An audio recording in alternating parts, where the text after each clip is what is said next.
ನಿಮ್ಗೆ ಏನ್ ದಾಡಿ ಇತ್ತು ಬರ ಘೋಷಣೆ ಮಾಡಕ್ಕೆ ಅವತ್ತು ಏನ್ problem? What is your problem? ಯಾಕೆ ಮಾಡ್ಲಿಲ್ಲ? ಅಮಿತ್ ಶಾ ಹೇಳಿರೋದ್ರಲ್ಲಿ ತಪ್ಪೇನಿದೆ? ನೀವು ಜುಲೈಯಲ್ಲೇ ಘೋಷಣೆ ಮಾಡಿಬಿಟ್ಟಿದ್ರೆ ಕೇಂದ್ರ ಸರ್ಕಾರ ತಂಡ ಬಂದಿರೋದು ಹಣ ಬಿಡುಗಡೆ ಮಾಡೋದಕ್ಕೆ ಇನ್ನೂ ಸಾಕಷ್ಟು ಸಮಯಗಳು ಸಿಗ್ತಾ ಇತ್ತು. ನೀವು ಡಿಲೇ ಮಾಡಿ ಈಗ ಕೇಂದ್ರ ಸರ್ಕಾರ ಹಣ ಬಿಡುಗಡೆ ಮಾಡಿಲ್ಲ ಅಂತ ಹೇಳ್ತಿರಲ್ಲ, ನಾಚಿಕೆ ಆಗಲ್ವಾ ನಿಮ್ಗೆ? ನೀವು ಗಮನಿಸಬೇಕಾಗಿರೋದು, ಅವ್ರು ಹೇಳ್ತಾರೆ 3 ತಿಂಗಳು ತಡವಾಗಿ ನಾವು ಬರ ಘೋಷಣೆ ಮಾಡಿದ್ದೇವೆ ಅಂತ. ಸೆಂಟ್ರಲ್ ಗೌರ್ಮೆಂಟ್ ಹೇಳೋದು ಅಕ್ಟೋಬರ್ 31 ವರೆಗೂ ವೆಯ್ಟ್ ಮಾಡಬೇಕು ಅಂತ. ನಾವು ಡಿಕ್ಲೇರ್ ಮಾಡಿರೋದು ಸೆಪ್ಟೆಂಬರ್ 13ನೇ ತಾರೀಕು. ಸೆಂಟ್ರಲ್ ಗೌರ್ಮೆಂಟ್ ಗೈಡ್ಲೈನ್ಸ್ ಅಲ್ಲಿ ಏನಿದೆ ಅದಕ್ಕಿಂತ 1.5 ತಿಂಗಳು ಮೊದಲೇ ನಾವು ಡ್ರೌಟ್ ಅನ್ನ ಡಿಕ್ಲೇರ್ ಮಾಡಿದ್ದೇವೆ. ಸೆಪ್ಟೆಂಬರ್ 22ನೇ ತಾರೀಕು ಮೆಮೊರಾಂಡಮ್ ಕೂಡ ಸಬ್ಮಿಟ್ ಮಾಡಿದ್ದೇವೆ. ಇವತ್ತು ಮಾನ್ಯ ಹಣಕಾಸು ಸಚಿವರು ಹೇಳಿದ್ದಾರೆ, ಇವರು ಟೈಮ್ಗೆ ಸಬ್ಮಿಟ್ ಮಾಡಿದ್ದಿದ್ರೆ, ನನಗೆ ನಗು ಬರ್ತಾ ಇದೆ, ಟೈಮ್ಗೆ ಸಬ್ಮಿಟ್ ಮಾಡಿದ್ದಿದ್ರೆ ನಾವು ಕೇಂದ್ರ ಸರ್ಕಾರದಿಂದ ತಂಡವನ್ನ ಕಳಿಸ್ತಿದ್ವಿ, ಅವರು ಬಂದು ವೀಕ್ಷಣೆ ಮಾಡಿ ಶಿಫಾರಸ್ ಮಾಡ್ತಿದ್ರು ಅಂತ ಇವತ್ತು ಹೇಳಿದ್ದಾರೆ ಮೇಡಮ್. ಯಾರಾದ್ರೂ ಗಮನಿಸಿದ್ದೀರಾ ಈ ಪಾಯಿಂಟ್ ಅನ್ನ? ಈ ಪಾಯಿಂಟ್ ಸ್ಪೆಸಿಫಿಕಲಿ? ಎಸ್, ಅಮಿತ್ ಶಾನು ಹೇಳಿದ್ದಾರೆ. ಮೇಡಮ್ ಇವತ್ತು ಇನ್ನೂ ಕ್ಲಿಯರ್ ಆಗಿ ಹೇಳಿದ್ದಾರೆ, it would have allowed us to send central team ಅಂತ. ಬಹುಶಃ ಮೇಡಮ್ಗೆ ಗೊತ್ತೇ ಇಲ್ಲ, ಅಕ್ಟೋಬರ್ 4ರಿಂದ 9ನೇ ತಾರೀಕಿಗೆ ಸೆಂಟ್ರಲ್ ಟೀಮ್ ಆಲ್ರೆಡಿ ಬಂದು ಹೋಗಿದೆ ಕರ್ನಾಟಕಕ್ಕೆ.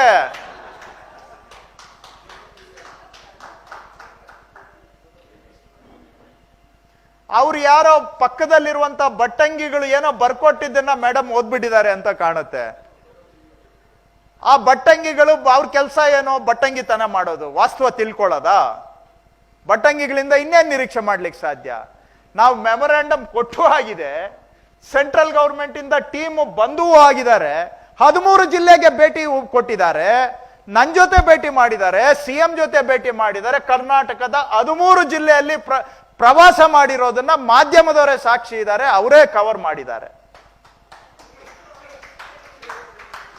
ಮೇಡಮ್ ಇವತ್ತು ಹೇಳ್ತಾರೆ, if they had submitted in time it would have allowed us to send a central team ಅಂತ. Madam, thanks to your officers, the central team has already come and inspected Karnataka, and next they have also submitted their report. ಯಾವ ತಾರೀಕಿಗೆ ಅವರು ಅದಕ್ಕೆ inter ministerial central team ಅಂತ ಕರೀತಾರೆ, IMCT. Central ಟೀಮ್ಗೆ ಅವರು ಬಳಸುವಂತ ಪದ ಇಂಟರ್ ಮಿನಿಸ್ಟೀರಿಯಲ್ ಸೆಂಟ್ರಲ್ ಟೀಮ್. ಅವರು ರಿಪೋರ್ಟ್ ಅನ್ನ ಅಕ್ಟೋಬರ್ 20ನೇ ತಾರೀಕಿಗೆ ಸಬ್ಮಿಟ್ ಮಾಡಿಬಿಟ್ಟಿದ್ದಾರೆ central ಗೌರ್ಮೆಂಟ್ಗೆ.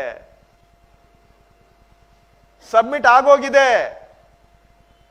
Drought declare September 13, 22 memorandum, 4ರಿಂದ 9 ಇನ್ಸ್ಪೆಕ್ಷನ್, IMCT ರಿಪೋರ್ಟ್ 20ನೇ ತಾರೀಕಿಗೆ ಕ್ಲೋಸ್ ಆಗೋಗಿದೆ. ಇಲ್ಲಿ ಬಂದು ಏನು ವಾಸ್ತವಾಂಶ ಗೊತ್ತಿಲ್ಲದೆ ಹೇಳ್ತಾರೆ 3 ತಿಂಗಳು ಲೇಟ್ ಆಗಿ ಕೊಟ್ರು ಅಂತ. ನಾವು 1.5 ತಿಂಗಳು ಮೊದಲೇ ಕೊಟ್ಟಿದ್ದೇವೆ. ಆಕ್ಚುಯಲ್ ಡೇಟ್ಗಿಂತ 1.5 ತಿಂಗಳು ಮೊದಲೇ ಡಿಕ್ಲೇರ್ ಮಾಡಿ ರಿಪೋರ್ಟ್ ಕೊಟ್ಟಿದ್ದೇವೆ, ಮೆಮೊರಾಂಡಮ್ ಕೊಟ್ಟಿದ್ದೇವೆ. ಎಲ್ಲ ಕೆಲಸ ಆಗೋಗಿದೆ. ನಮ್ಮ ಹಳ್ಳಿ ಭಾಷೆಯಲ್ಲಿ ಹೇಳ್ತಾರಲ್ಲ, ಕುಂಡಿ ಕೆಳಗೆ ಹಾಕೊಂಡು ಕೂತ್ಕೊಂಡ್ರು ಅಂತ, ಹಂಗೆ ಇವರು ಟೇಬಲ್ ಮೇಲೆ ಫೈಲ್ನ ಧೂಳು ಹಿಡಿಯೋದಕ್ಕೆ ಬಿಟ್ಟು 5 ತಿಂಗಳಾಗ್ಬಿಟ್ಟು ಇವಾಗ ಎಲೆಕ್ಷನ್ ಟೈಮ್ ಅಲ್ಲಿ ಬಂದು ಜುಮ್ಲಾ ಭಾಷನ್, ಯಾಕಂದ್ರೆ ಇವರೆಲ್ಲ ಜುಮ್ಲಾ ಎಕ್ಸ್ಪರ್ಟ್ ಇಸ್ತಾನೆ, ಅರೆ ಬೈ ಓತೋ ಚುನಾವಿ ಜುಮ್ಲಾ ತ ಚೋಡ್ ಅಂತ ಹೇಳ್ತಾರೆ. ನಾಳೆ ಜುಮ್ಲಾ ಭಾಷನ್ ಮಾಡಕ್ಕೆ ಬಂದು ಇಲ್ಲಿ ಹೇಳ್ತಾರೆ 3 ತಿಂಗಳು ಲೇಟ್ ಆಗಿ ಕೊಟ್ಟಿದೀವಿ ಅಂತ. ಇದು ಇಡೀ ಕರ್ನಾಟಕದ ಜನಗಳಿಗೆ ಅವಮಾನ.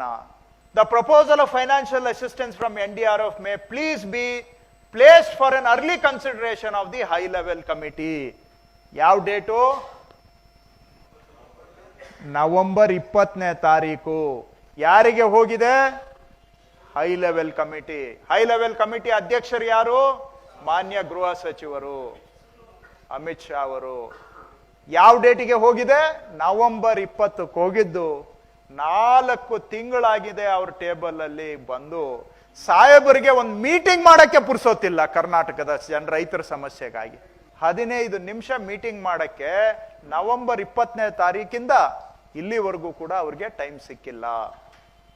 ಕರ್ನಾಟಕದ ಓಟು ಬೇಕು, ಕರ್ನಾಟಕದ ನೋಟು ಬೇಕು, ಆದರೆ ಕರ್ನಾಟಕದ ರೈತರಿಗೆ ಬರಗಾಲದ ಪರಿಹಾರ ಕೊಡ್ಲಿಕ್ಕೆ 15 ನಿಮಿಷ ಸಭೆ ಮಾಡಲಿಕ್ಕೆ ಪುರ್ಸೋತಿಲ್ಲ.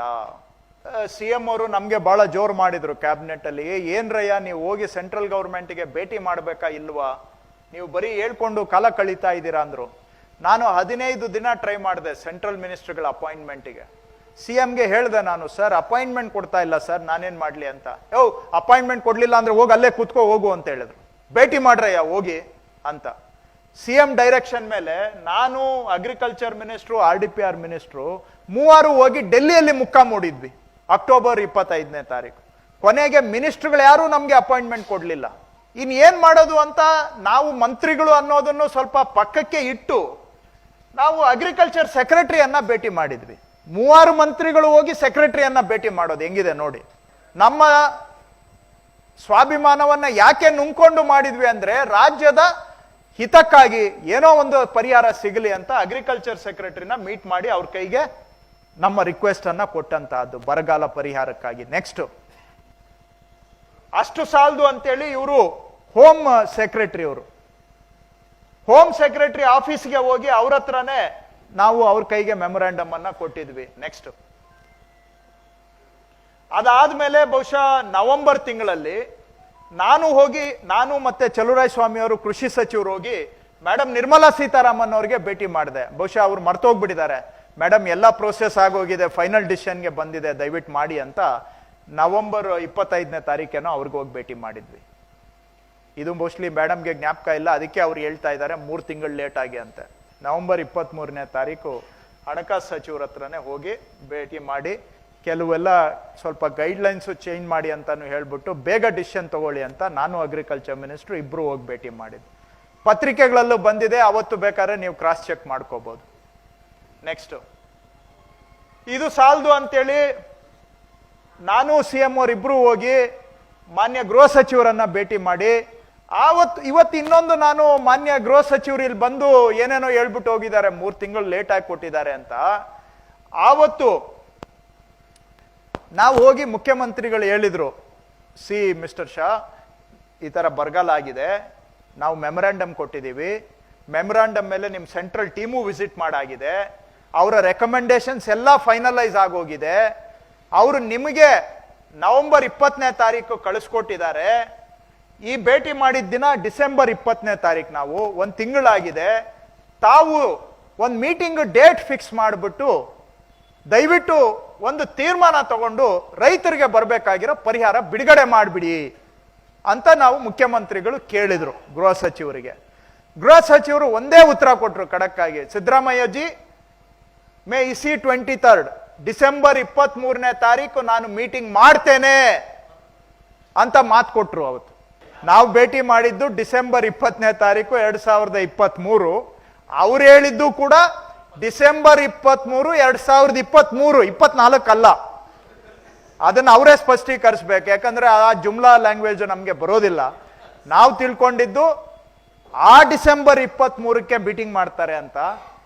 ಇವತ್ತು ನಾನು ನಿಮ್ಮ ಸಮ್ಮುಖದಲ್ಲಿ ಚಾಲೆಂಜ್ ಮಾಡ್ತಾ ಇದ್ದೇನೆ ಗೃಹ ಸಚಿವರಿಗೆ ಮತ್ತೊಮ್ಮೆ, ಡಿಸೆಂಬರ್ 23ನೇ ತಾರೀಕು ನೀವು ಮೀಟಿಂಗ್ ಮಾಡ್ತೀನಿ HLCದು ಅಂತ ಹೇಳಿದ್ರ ಇಲ್ವಾ? ಸತ್ಯ ಹೇಳಿ ಕರ್ನಾಟಕದ ಜನಗಳಿಗೆ. ನಾನು CM ಅಷ್ಟೇ ಅಲ್ಲ, ನಮ್ಮ ರಾಜ್ಯದ MP ಗಳು GC ಚಂದ್ರಶೇಖರ್, ಹನುಮಂತಯ್ಯನವರು ಅವತ್ತು MP ಗಳಿದ್ರು, ಸಾಕ್ಷಿ ಇದ್ದಾರೆ. ಡಿಸೆಂಬರ್ 23ನೇ ತಾರೀಕು ಮೀಟಿಂಗ್ ಮಾಡ್ತೀನಿ ಅಂತ ಹೇಳಿ ಏಪ್ರಿಲ್ 1ನೇ ತಾರೀಕು ಇಲ್ಲಿ ಬಂದ್ಬಿಟ್ಟು ರಿಪೋರ್ಟ್ ಕೊಟ್ಟಿದ್ದೆ 3 ತಿಂಗಳು ಲೇಟು ಅಂತ ಸುಳ್ಳು ಹೇಳ್ತಾರೆ ಅಂದ್ರೆ ಇವ್ರಿಗೆ ಹೊಟ್ಟೆಯಲ್ಲಿ ಒಳ್ಳೇದು ಬಗಿಬೇಕು ಅಂತ ಇದೆಯಾ ಕರ್ನಾಟಕಕ್ಕೆ, ಅಥವಾ ಅನ್ಯಾಯ ಮಾಡಬೇಕು ಅಂತ ಇದೆಯಾ? ಇದೂ ಸಾಲದು ಅಂತೇಳಿ ಪ್ರಧಾನಮಂತ್ರಿಗಳನ್ನೇ ನಾವು ಭೇಟಿ ಮಾಡಿದ್ದೇವೆ. ಅವ್ರಿಗೂ ಕೇಳಿದ್ವಿ, ಸ್ವಾಮಿ ಬರಗಾಲ ಬಂದಿದೆ, ದಯವಿಟ್ಟು ಬೇಗ ಪರಿಹಾರ ಕೊಡೋದಿಕ್ಕೆ ಹೇಳಿ ಅಂತ. ಅವರು ಎಲ್ಲ ಕತೆ ಹೇಳಿದ್ರು, ಗುಜರಾತ್ ಅಲ್ಲಿ ನಾನು ಬಹಳ ಬರಗಾಲಗಳು ನೋಡಿದ್ದೇನೆ, ಅದ್ ಮಾಡಿದ್ದೇನೆ, ಇದ್ ಮಾಡಿದ್ದೀನಿ ಅಂತೆಲ್ಲ ಹೇಳಿ ಕೊನೆಗೆ ಮತ್ತೆ ಕೇಳಿದ್ವಿ, ಸ್ವಾಮಿ ಬೇಗ ಮೀಟಿಂಗ್ ಮಾಡಕ್ ಹೇಳಿ ಅಂತ. ನೈ ಮೇ ಇಮಿಡಿएटली मैं तुरंत बोल दूंगा, तुरंत मीटिंग करा देंगे, आपको जो आना है वो दे देंगे ಅಂತ ಹೇಳಿದ್ರು. ಯಾವತ್ತು? ಡಿಸೆಂಬರ್ 19ನೇ ತಾರೀಕು, ಎಲೆಕ್ಷನ್ ಅನೌನ್ಸ್ ಆಗೋದಕ್ಕಿಂತ 3 ತಿಂಗಳು ಮೊದಲು. ಇವಾಗ ಹೇಳ್ತಾರೆ ಎಲೆಕ್ಷನ್ ಕಮಿಷನ್ಗೆ ರೆಫರ್ ಮಾಡಿದ್ದೀವಿ ಅಂತ. ನಾನು ಚಾಲೆಂಜ್ ಮಾಡ್ತೇನೆ, ಎಲೆಕ್ಷನ್ ಕಮಿಷನ್ಗೆ ರೆಫರ್ ಮಾಡಿದ್ದೀವಿ ಅಂತ ಹೇಳಿ 1 ವಾರ ಆಯ್ತಲ್ಲ, ಒಂದು ವಾರದಲ್ಲಿ ಇಲ್ಲಿವರೆಗೂ ಯಾವತ್ತಾದ್ರೂ ಎಲೆಕ್ಷನ್ ಕಮಿಷನ್ಗೆ ರೆಫರ್ ಮಾಡಿರೋ ಒಂದು ದಾಖಲೆ ತೋರಿಸಿದಾರ? ಸುಮ್ಮನೆ ಬಂದ್ಬಿಟ್ಟು ಕರ್ನಾಟಕದ ಜನಗಳಿಗೆ ಅನ್ಯಾಯ, ಮೋಸ, ಅದರ ಮೇಲೆ ಏನಾದರೂ ಕೇಳಿದ್ರೆ ಬರೀ ಸುಳ್ಳು, ನಾವೇನಾದ್ರೂ ನಮ್ಮ ಹಕ್ಕು ಕೇಳಿದ್ರೆ ನಮ್ಗೆ ಬರೀ ಅವಮಾನದ ಬೈಗುಳಗಳು. ಯಾಕೆ ದ್ವೇಷ ಕರ್ನಾಟಕವನ್ನ ಕಂಡ್ರೆ ನಿಮ್ಗೆ? ಇದು ಅನ್ಯಾಯ ಅಷ್ಟಕ್ಕೆ ಸೀಮಿತ ಆಗಿಲ್ಲ. ದ್ವೇಷ ಇಲ್ಲದೆ ಇದ್ರೆ ಇಂಥ ಸುಳ್ಳುಗಳು ಬರೋದಿಲ್ಲ. ಯಾಕೆ ನಮ್ಮ ಮೇಲೆ ದ್ವೇಷ ಸಾಧನೆ ಮಾಡ್ತಾ ಇದ್ದೀರಿ? ಯಾಕೆ ನಮ್ಮ ಮೇಲೆ ಅನ್ಯಾಯದ ಹಠಕ್ಕೆ ಬಿದ್ದಿದ್ದೀರಿ?